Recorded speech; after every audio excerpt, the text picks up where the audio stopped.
Welcome back. In my last video about the Titan sub, I have mentioned that I have stumbled upon something else, something of an entirely different capacity, strangely connected to the story of the Titan. This has led me to completely new discovery, the Solomon and the Shamir connection. Now this one has blown my mind. That is a chain of connections going from this exploration all the way to the times of the Solomon and creation of his temple. I know it sounds crazy, but listen me out. Everything we can grasp within the certain event has a meaning. Numerology, symbolism, names, time, place, objects. Break it all down, connect the dots, and see the directions that will point you to. Let me break it down for you. One of the passengers of the Titan was a young man named Suleiman Dawood. Surely, there are millions of Suleiman or Solomon named people in this world right now, but we are talking specifically about this event, in this particular situation. This is pointing into direction to Prophet Solomon, or in Arabic Suleiman. On its own this trace means nothing. But check this out, the shape of the sub. It looks exactly like this. And this, ladies and gentlemen, is a Shamir. Shamir connect to Solomon, and the story about it is mind-blowing. Shamir is a mysterious creature that has helped Solomon to build his temple. We can find stories about Shamir in the Hebrew texts. The Book of Kings in the Hebrew Bible is covering the time between death of Prophet David, Dawood, and reign of his son Solomon. Remember, the passenger name was Solomon Dawood. Now this particular part of the Bible contains a specific description of the building of the first temple of Solomon, including dimensions, the specific wood beams that covered the walls, the carefully gilded ornaments and beautiful carvings, and the two cherubim that stood wing to wing above the Ark of the Covenant. All of that has been created according to the book without any use of any tools. No hammers, no chisels or iron tools were used to carve the stones of the temple, while the Bible also states that the stones were not just cut but rather carved. Quote, "And the house, when it was in building, was built of stone finished at the quarry, and there was neither hammer nor axe, nor any tool of iron heard in the house, while it was in building." 1 Kings 6-7. And no, it wasn't down to the transportation of already carved stones from elsewhere, like some suggested. They could perhaps be prepared in another location and transported from there to the construction site at the Temple Mount. But the Book of Kings brings specific explanation to this, that it has not happened that way. Quote, "And the king commanded, and they quarried great stones, heavy stones, to lay the foundation of the house, hewn stone." 1 Kings 5:31. But why does it matter how the temple was built without the tools? Because we need to know how it was made. Today, they can't even reconstruct anything similar using the most advanced technology, tools, and as they believe, knowledge. And yet back in those times, they could build a huge temple from carefully carved rocks and never picked up a hammer. This could explain not only the creation of Temple of Solomon, but many other puzzling us building in this world. That there is no way they could be imitated, reconstructed, or copied in today's age we are living. We say, it is other advanced civilization that made this. We don't have that knowledge anymore. We don't know even how they did it. We think we know, because history tells us tales, but they are not the actual factual stories of how it is made. Otherwise we would be able to remake it today. Do you want to tell me that building like this is not beautiful even today in the fashion and style and architecture we admire today? We are traveling through entire world to see specific buildings like this one, for example. We go through immense dedication and costs to go and travel, to be able to admire these buildings. Yet today the best we can do is this. Why? How did they do this? We don't know. But in the story of the Shamir and the Temple of the Solomon, we will aim to answer how this temple was done. I am not suggesting that this how other buildings were made. But if this what I am about to tell you is possible, why would that not be a possibility or similar situation elsewhere? There are more information covering this matter in the rabbinic literature, according to which the stones were fashioned with the aid of something called Shamir. The mention of the Shamir appears also in the Bible itself. In Ezekiel 3-9, it is written that Shamir is stronger than flint. The Hebrew text of Jeremiah 17-1 also makes mention of Shamir, though English versions have translated the word as flint or diamond. These passages clearly suggest that Shamir is a strong physical object of some kind. The Shamir, from Shamira in Aramaic, means like a flint stone, was a supernatural organism. The word Shamir in biblical Hebrew was used in two senses: a pinpoint made out of a hard substance or sharp thorns. Shamir was surely a supernatural being. Each usage relates to the ability of the Shamir to pierce hard surfaces. The glance of the Shamir could carve great stones. Sounds just like a laser eyes. How could a being like a worm carve just by looking at the stone? The texts are describing how Shamir could pass through the surface of the stone, leaving it perfectly split in half. In an Abyssinian legend, the Shamir is supposed to have been a kind of tool, but that could be down to the translation. Later philosophers considered Shamir to be a living animal. Talmud says that the glance of a living creature caused wood and stone to split. This is hard to imagine, yet too many times mentioned in those texts to be just ignored. It is described as small as a barleycorn, less than 1 centimeter. The Talmud provides additional information about the mysterious Shamir. Shamir is mentioned as one of the 10 things created on the Sabbath eve, before the completion of the act of creation.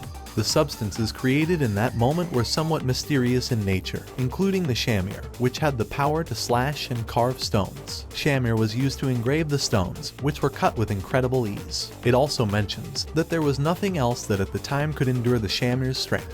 For protection, the Shamir could not be put into any kind of metal container, including iron, which would be split apart. Shamir was stored away in clumps of wool inside a lead box filled with barley bran. The choice of these specific materials was for a reason, since no other materials were able to resist its piercing powers. The rulers of the Canaanites and other countries realized the worth of the Shamir, but they were never able to trace it. The Talmud contains the most detailed legends surrounding the Shamir. According to the story, King Solomon asked his advisors how the stones for the temple could be prepared without the use of an axe or chisel, as it was wrong to use tools of violence and war to construct such significant structure. He was advised of the miraculous Shamir but did not know where to find it. It was a kept secret. The story goes that Solomon, who held a power to communicate with the jinn like spirits and demons, has asked those creatures about Shamir's location. They suggested that Solomon would ask their king, Asmodeus, which was an emperor of demons. King Solomon sent his general to seek meeting with the Asmodeus. Asmodeus then revealed to the Solomon that the Shamir was in the ownership of the Lord of the Sea, guarded by a woodcock or hoopoe bird. This bird became a popular fixture in the legends of King Solomon. Solomon has sent off another of his servants who overpowered the woodcock and took away Shamir with them. To be specific, a Shamir was not a stone or any sort of object at all, as can be assumed from some of the versions of the legend. Shamir was a living creature, and precisely Shamir was a worm.